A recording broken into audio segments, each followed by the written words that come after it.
نبی پاک صلی اللہ تعالی علیہ وسلم بات کر دیتے، لیکن بات کے اندر اس قدر جاذبیت پیدا ہو جاتی کہ لفظوں کو گویا حسن مل جاتا. حضور بولتے تو جیسے جملوں میں خوشبو پیدا ہو جاتی، جیسے الفاظ کو اندازہ ہوتا کہ ہماری بڑی قیمت ہے. المعجم الکبیر میں امام طبرانی نے سرکار کا فرمان لکھا ہے. کریم محبوب علیہ الصلوۃ والسلام ارشاد فرمانے لگے، خوش دلی سے قربانی کرنا.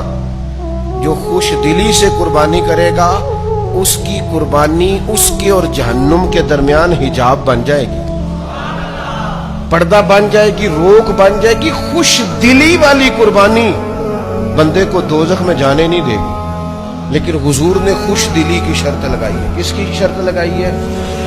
دل خوش ہو، جانور خریدتے وقت بھی خوش ہو، گھر لاتے وقت بھی خوش ہو، اس کو چارہ کھلاتے وقت بھی دل خوش ہو، اور جناب پھر بانٹتے وقت بھی دل خوش دلی سے آپ قربانی کریں.